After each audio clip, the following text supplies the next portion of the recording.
सम्मानित मंच, पिता तुल्य बुजुर्गगण, युवा साथी, मातृशक्ति, तमाम मेरे साथी पर्यावरण प्रेमी, आप सबका धन्यवाद, अभिनंदन। अमृता देवी उद्यान आज चर्चा का विषय है। केवल जिला प्रशासन नहीं बल्कि आज सीएम हाउस तक इस बात का जिक्र है कि अमृता उद्यान नाम की कोई उद्यान विकसित करने को लेकर कोई जोलेली गांव में एक मामला चल रहा है। पिछले 4 दिन पहले जयपुर जाना हुआ, सीएम हाउस में भी यही वार्ता का विषय रहा। अब मैं शुरुआत से आपके समक्ष बात रखना चाहूंगा। 5-6 मई की बात है, बड़ी दोपहर में लगभग 12:30-1 बजे हम गांव के युवा साथियों ने, जिसमें सर्व समाज के लोग थे, मेघवाल समाज के भी लोग हमारे साथ थे, राजपूत समाज के भी थे, अभी भी हमारे साथ में मौजूद है। लेकिन एक समाज विशेष के लोगों को ये रास नहीं आया। जब हमने 12 बजे जेसीबी लगाई, उनको ये भली भांति परिचित जानकारी थी कि यहाँ पर पौधारोपण होने जा रहा है।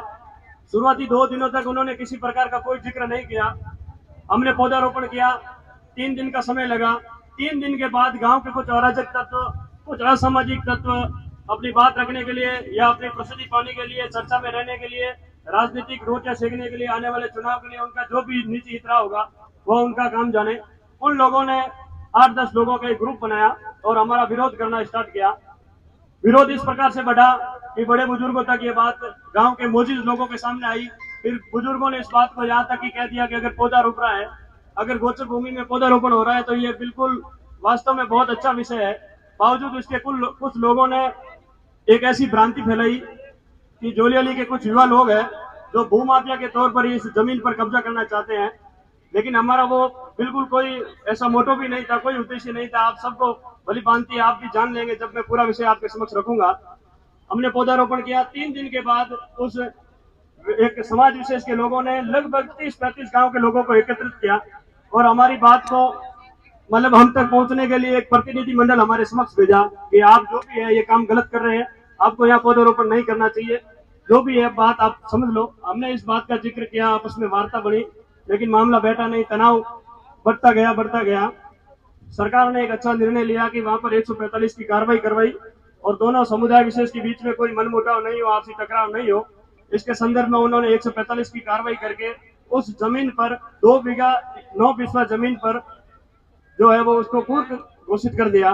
कुर्क होने के बाद जब वहां का जो पूरा पौधारोपण वगैरह उसके अंदर हुआ था, उसके बाद हमने भी जाहिर किया और यह स्वाभाविक था कि हमने कहा भाई पौधों को पानी मिलना चाहिए।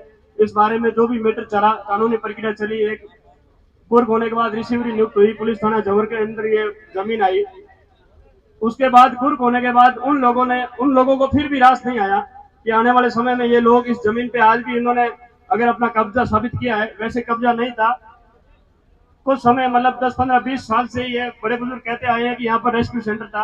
आस पड़ोस के जितने भी जीव जंतु वन्य जीव प्राणी थे तो उनको रेस्क्यू के लिए यहाँ से मतलब जोधपुर रेफर किया जाता था। इस जमीन का उपयोग वास्तव में वन्य जीव संरक्षण के लिए ही किया जाता था। संपत्ति कुर्क होने के बाद उन्होंने न्यायालय का सहारा लिया, न्यायालय को भी मतलब भ्रमित किया। भ्रमित इस प्रकार से किया कि उस जमीन को उस पर स्टे लाने की आवश्यकता पड़ी। स्टे लाए तब उन्होंने न्यायालय में अपनी बात रखी कि एक गोचर भूमि है पुणे की बेहू में, खसरा नंबर 235/4 में कुछ भूमाफियाओं ने, बदमाश लोगों की प्रवृत्ति वाले लोगों ने यहाँ पे मतलब कब्जा कर रखा है, उसको हटाया जाए। न्यायालय की नजर में ये बिल्कुल भी नहीं था कि वहां पर पौधारोपण हुआ है।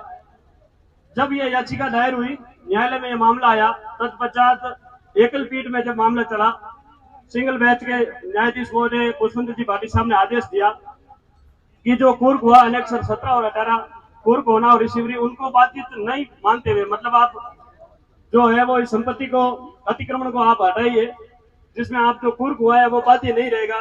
बावजूद अतिक्रमण हटाने का ये विषय सामने आया, न्यायालय का आदेश था। शुरुआत में हमने फिर से प्रयास किया कि पौधारोपण हमारा उद्देश्य अगर यहाँ पर भूमाफिया बन के जमीन पर कब्जा करने का है तो जो 2 बीघा जमीन है उसकी आड़ में हम सरकार को 5 बीघा 7 बीघा यहाँ तक कि हमने व्यक्तिगत रूप से 10 बीघा जमीन देने की बात कही, लेकिन सरकार ने इस बात को नकारा कि यह संभव नहीं है। विवाद बढ़ रहा है, विवाद बढ़ता गया। तब जेडीए का दस्ता, वित्त प्रशासन, जिला प्रशासन वहां पर आया।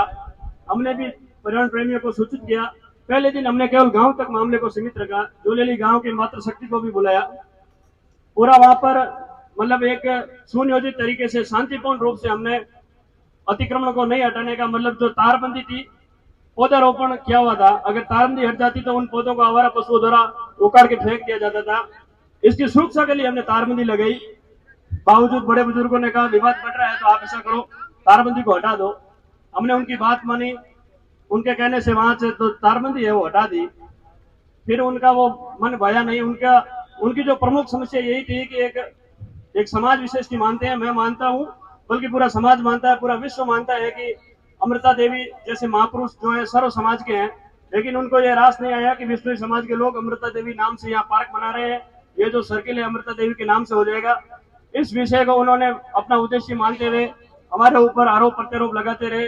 कोर्ट का सहारा लिया, प्रशासन आया, हमने उनकी बात मानी बड़े बुजुर्गों को कहने से कि भाई अगर बुजुर्गों ने कहा है तो उनका सम्मान होना चाहिए, हमारा विवाद खत्म हो जाए, आपसी भाईचारा बना रहे। जोलियली में जो जाट बिश्नोई हैं, उनके जो प्रेम का विषय है, उदाहरण उनका पूरे मारवाड़ क्षेत्र में जाता है। इतना भाईचारा, मतलब आप कभी जागरण में, सभा समारोह में कभी आए, आप ये महसूस नहीं कर सकते कि ये मतलब जाट एक बिश्नोई है। इतना हमारा प्रेम था। 70-80 साल से हम एक घर जैसे रहते थे। बावजूद कुछ अराजक तत्वों ने ये भ्रांति फैलाई। जब ये मामला बढ़ता गया, तारबंदी हटाने का विवाद खत्म कर दिया, हमने कहा हटा दो।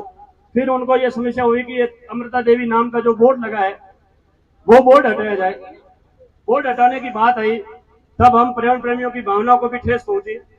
हमने विचार किया इस प्रकार से तो मतलब ये मामला होने वाला नहीं है।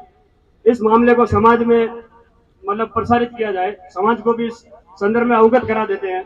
तत्पश्चात हमने सोशल मीडिया के मार्फत समाज से ये गुजारिश की कि जोलेली गांव में एक पार्क विकसित हो रहा है, अमृता देवी बोर्ड को लेकर एक समुदाय विशेष के लोग इसका विरोध कर रहे हैं, किसी भी कैसे भी करके इस बोर्ड को मतलब रखा जाए, इस संदर्भ में हमने बात रखी। लेकिन वो बात स्वीकार नहीं हुई। बावजूद इसके हमने कड़ा संघर्ष किया, गांव स्तर तक जितना हो सके हमने बहुत ज्यादा, हमने सब जो कार्य था हम युवाओं ने अपने बलबूते नहीं किया, बल्कि बड़े बुजुर्गों से कहने से किया। बुजुर्गों ने कहा ये भी कर दो आप अगर ये विवाद खत्म होता है। फिर हमने कहा अगर हमारा उद्देश्य पौधारोपण है, पौधा रह जाएंगे तो मान लो हमारा पार्क रह जाएगा। वो बोर्ड हटाने की बात थी, बोर्ड तक हटा दिया। अब हटाने से पहले एक सर्किट हाउस में एक बहुत बड़ी बैठक होती है, हमें भी एक पक्ष मानकर हमें सूचना मिलती है कि आप सर्किट हाउस में आए। सामने जो है उस समुदाय विशेष के एक वार्ड पंच से लेकर वार्ड पंच, सरपंच, जिला परिषद सदस्य, पंचायत समिति सदस्य, 4-5 प्रधान, पूर्व एमएलए, यहाँ तक कि पूर्व एमपी तक वहां मौजूद थे। उन लोगों की हमने बात सुनी। हमारी पक्ष से मात्र हम 5 जने थे। पांचाराम जी सरपंच साहब थे, भाई मलकान सिंह जी विष्णु साहब थे, रेंजर साहब थे, मेघराम जी। हमने 4 जनों ने वहां वार्ता रखने की बात रखी। वहां पर बड़ा मतलब औचक निर्णय हुआ। हम वास्तव में उन लोगों के ये 2 विकल्प रखे हमारे सामने। उन्होंने कहा अगर पहला विकल्प यह है कि हमारी यहाँ पर एक गौशाला है, आप चाहे तो हमारी गौशाला हटा दे, लेकिन ये पौधे मतलब यहाँ रहने नहीं चाहिए। इस विकल्प को सुनते ही हमने मतलब उस वार्ता को ही दरकिनार कर दिया कि भाई अगर हम तो सहमत है आपकी गौशाला वहां पड़ी रहे, हम भी गौ रक्षक है, हम गौशाला हटाने के कभी भी कदापि मतलब पक्ष में नहीं थे, हम भी चाहते हैं गौशाला बनी रहे। गौशाला की बात, लेकिन वो मानते ही नहीं। वो कह रहे नहीं हमारी गौशाला हटे तो हटे, लेकिन ये पौधे यहाँ नहीं रहना चाहिए। उस दिन की जो वार्ता थी, सोशल मीडिया पे प्रचार हुआ कि मलकान सिंह जी और बद्री जी जाकर के बीच में ये हो गया, समझौता हो गया। बिल्कुल में कोई समझौता नहीं था। हम मतलब 5 जने जो बात रखने के लिए गए, हमने बिल्कुल मना कर दिया कि हमें ये जो समझौता स्वीकार नहीं है, चाहे हमें कुछ भी करना पड़े, हम ये पौधे नहीं हटने देंगे। आपकी बात जहाँ तक जायज थी, आपने अगर इस बात को भूमाफिया के तौर पर इस जमीन पे कब्जा समझा, हमने आपकी बात स्वीकार की कि भाई चलो कोई नहीं, हमारा प्रेम बरकरार रहे, प्रेम बरकरार रहे। इस बात को हम लगातार रूटीन में लेते रहे। आखिर इन्होंने जो है हमारी भावना को भड़काया, मामला तुल पकड़ा। समझौता होने के बाद जेडी प्रशासन वहां आता है। इस तारबंदी की जगह एक मेड़बंदी बनाई जाती है कि भाई पौधों को सुरक्षित रखा जाए। मेड़बंदी होने के मात्र 3 दिन बाद वहां अस्थायी पुलिस चौकी थी। अब हो सकता है, सुनने में ये आ रहा है कि कोई समुदाय विशेष के एक अधिकारी के द्वारा वो पुलिस चौकी है वो हटवाई गई वहां से, कि अब विवाद खत्म हो गया। इतना बड़ा बाउंड्री चला, राजस्थान के मतलब सीएम हाउस तक ये मामला गरमाया हुआ था, सरगर्मियों में था। उस एक अधिकारी के कहने से हो सकता है वो चौकी हटाई, उसकी अब मैं पुष्टि नहीं करता, ये बात सामने आ रही है। चौकी हटाने के मात्र 3 दिन बाद ये एक बहुत सुनियोजित तरीके से काम हुआ है। वहां पर 125 पौधे थे, 125 पौधे में से एक पौधा भी नहीं रखा, जड़ से उखाड़ फेंका। ये कारनामा किसी 4 या 5 जनों का नहीं था, तकरीबन 15 से 20 लोग वहां आए थे। रात्रि की घटना है। उस रात में 15-20 जनों के द्वारा जड़ों से पौधों को उखाड़ना और ट्री गार्ड को मतलब पास वाली जो मेड़बंदी लेडी ने जो खुदाई की उस खाई में डालना, और कुछ एक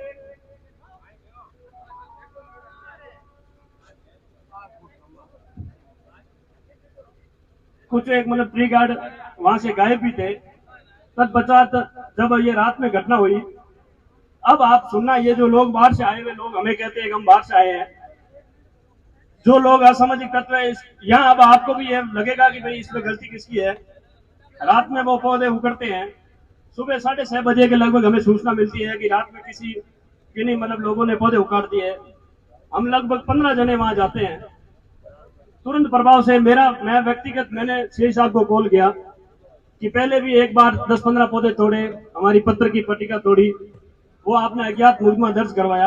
अब दूसरी बार ये घटना है, इसे अब ये विश्व समाज सहन नहीं कर पाएगा। सीआई साहब मात्र 40 मिनट में वहां घटनास्थल पहुंचते हैं। हमने लिखित में जिन लोगों पर हमें संदेह था कि भाई ये लोग ये ऐसा मतलब कुकृत्य कर सकते हैं, हमने बाकायदा नामजद जो है वो हमारी तरफ से एक रिपोर्ट पेश की, सीआई साहब को इस बारे में अवगत कराया। उन्होंने कहा कि भाई मामला बढ़ता गया, समाज आ गया, काफी लोग जुड़ गए, मातृशक्ति आ गई। फिर उन्होंने अल्टीमेटम दिया कि 48 घंटे के अंदर अगर ये कार्रवाई नहीं हुई और पौधे को खुर्द-बुर्द करने वाले लोगों को नहीं गिरफ्तारी हुई तो ये हम जिम्मेदार हैं, फिर आप हमसे मिलना। वो समय भी चलता रहा। 11-12 बजे की बात है, मलकान सिंह जी भी वहां आए, विवाद बढ़ता गया। सामने जो समुदाय है उन लोगों ने भी वहां पर भीड़ जमा कर ली। उनका यही उद्देश्य था कि भाई ये पौधे किसी भी हालत में वापस नहीं लगने चाहिए थे। चलो, हम तो हमारा ये डर था कि पौधे उखड़े, इस वजह से पूरा समाज वहां एकत्रित हो गया। जाट समुदाय को वहां एकत्रित होने की क्या आवश्यकता थी? उस उद्यान के पास वो पूरा समाज, मातृशक्ति वगैरह, हम तो मतलब जोलेली गांव के ही थे, हो सकता है 250 से 300 तक हमारी संख्या थी। उन लोगों ने आस पड़ोस से उसी तरह वापस दूसरी बार लोगों को निमंत्रण दिया, आमंत्रण भेजकर जो है वो एकत्रित कर दिया, और उनकी संख्या हमसे मतलब 2-3 गुना थी। ये तो आप भी जानते हैं, जोलेली जो है वो चारों तरफ से एक इजराइल के रूप में घिरा हुआ है। तो चारों तरफ से जाट समुदाय के लोग हैं, हम बीच में हैं। उन्होंने इसका हो सकता है दिमाग में लिया कि भाई सबको बुला लेते हैं और इनको कवर कर लेंगे। धीरे धीरे प्रशासन आता रहा। प्रशासन को भी ये महसूस हुआ, भले ये 300 है लेकिन आज पौधे यहाँ पर जो उखड़े हैं उनकी कार्रवाई होनी बहुत जरूरी है, और पौधे जब तक वापस नहीं लगेंगे ये यहाँ से हटने वाले नहीं है। पहले मतलब 150 लोग पुलिस कर्मचारी वहां आए, उनसे मामला मतलब पकड़ में नहीं आ रहा था। उन्होंने कहा और फोर्स बुलाइए, लेकिन हम तो शांतिपूर्ण रूप से वहां बैठे थे। 2-2:30 बजे की बात है। शुरुआत जो है, पथराव की शुरुआत जो हुई है वो जाट समुदाय की तरफ से हुई है। हमारे किसी भी पक्ष ने कोई पथराव नहीं किया। ये बाकायदा प्रमाणित और तथ्य मैं पुष्टि करता हूँ। इसके संदर्भ में पुलिस विभाग के पास पूरी फोटोग्राफी, वीडियोग्राफी वगैरह सब कुछ है। हम शांतिपूर्ण अपने मतलब अनशन पे थे कि जब तक ये पौधे नहीं लगेंगे हम यहाँ से हटेंगे नहीं। वहां से पथराव शुरू होता है। फिर हमसे भी रहा नहीं गया, मातृशक्ति के भी 1-2 चोट आई। फिर आपस में जब लड़ाई शुरू होती है तो रुकना जायज भी नहीं है। फिर आपस में मतलब विवाद बढ़ता गया। शाम तक एक बार जो है वो भिड़ंत प्रशासन से भी हो गई, क्योंकि हमारी कोई सुनवाई नहीं कर रहा था, पौधे रोकने की लगाने की कोई बात भी नहीं कर रहा था। जेडीए के जो जेडीसी आए उनको भी हमने पूरी बात बताई कि जहां जब तक ये पौधे नहीं वापस लगेंगे तब तक हमारी कार्रवाई चालू रहेगी, हम रात्रि यहीं पे रहेंगे। इस प्रकार से पूरा विश्वास दिलाया कि सुबह आपके यहाँ पौधे लगा दिए जाएंगे। लेकिन विशेष करके जोलेली के ये बड़े बुजुर्ग नहीं माने, हम युवाओं ने मान लिया। एमएलए साहब का भी कॉल आ गया कि आप विवाद खत्म करो, जाट बिश्नोई एक ही है। मामले को कवर करने की पूरी कोशिश की लेकिन मामला हुआ नहीं, क्योंकि निरंतर वो मतलब स्वयं को महत्वाकांक्षी समझते हुए अपने आप को कुछ सर्वश्रेष्ठ मानते हैं कि हम संख्या में अधिक है, लेकिन उन्होंने हमारी भावना को समझा नहीं, जिससे ये मामला बढ़ता गया। दूसरे दिन की बात है, जब प्रशासन को भी लगा भी इतना बड़ा विवाद हो गया, जो न्यूज चैनल पे वीडियो प्रसारित होने लगे, फोटोज आ गए, न्यूज़पेपर की दूसरे दिन हेडलाइन बन गई कि पथराव हो गए, काफी लोग घायल हो गए। वास्तव में जो हुआ हम भी उसकी निंदा करते हैं, ऐसा नहीं होना चाहिए था। लेकिन जब एक समाज विशेष के पर्यावरण प्रेमी जो मतलब पर हित के लिए, उनका कोई व्यक्तिगत हित नहीं है, पौधे कोई विश्व समाज के लिए आवश्यक नहीं है, वो सर्व समाज के लिए है। अगर पौधों के लिए विश्व समाज इतना कर रहा है तो वास्तव में यह बहुत अच्छा विषय था। एक पर्यावरण के प्रति अच्छा मैसेज था, लेकिन उन्होंने ये बात स्वीकार नहीं की। फिर भी वो हमारे ऊपर दबाव बनाते रहे। अब मामला धीरे धीरे बढ़ता गया। वो प्रशासन की तरफ से 3 मुकदमे दर्ज हो गए।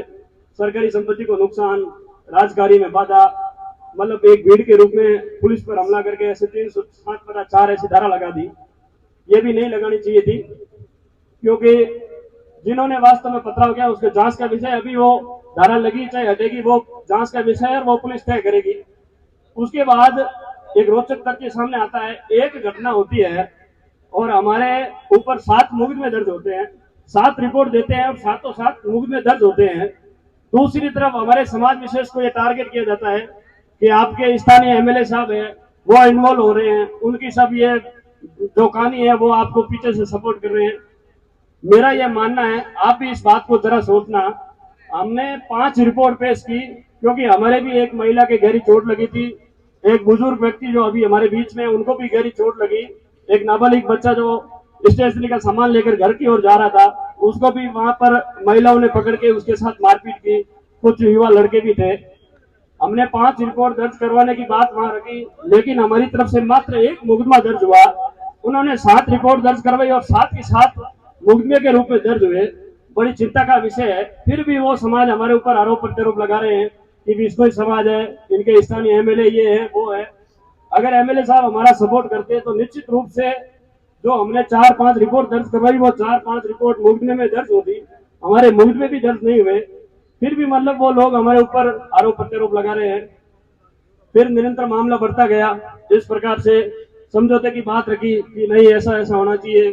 फिर हमने भी कहा अगर जो जायज मांग थी, हमारा मतलब जो पार्क का उद्देश्य था, हम वो पार्क विकसित करना चाहते हैं और अमृता देवी के नाम से जो पार्क है, हमारी भावना ठेस ना पहुंचे, इस सिलसिले में ये कार्रवाई और भी आगे बढ़ता रहा। तत्पश्चात हाईकोर्ट के आदेश में जो उन्होंने उल्लेख किया याचिका दायर करके, हमने भी हाईकोर्ट का सहारा लिया। जब ये उन्होंने याचिका दायर करवाई उस दिन जो है वो समर वेकेशन था, ग्रीष्मकालीन अवकाश में जो है वो हम अपील कर नहीं सकते थे, छुट्टियों के दिन थे।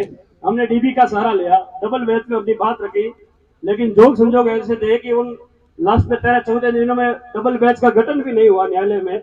उससे पहले 14 दिनों में 2 हफ्ते में 3 बार डीबी बैठी और अंतिम 14 दिनों में 2 सप्ताह में डीबी का गठन ही नहीं हुआ।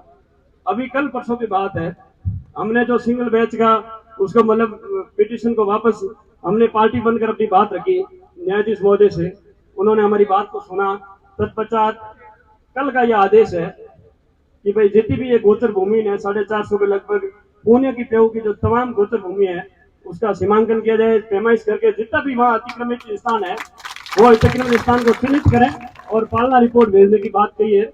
मैं न्यायालय के इस आदेश की मतलब धन्यवाद ज्ञापित करता हूँ। न्यायालय ने इस बात को समझा।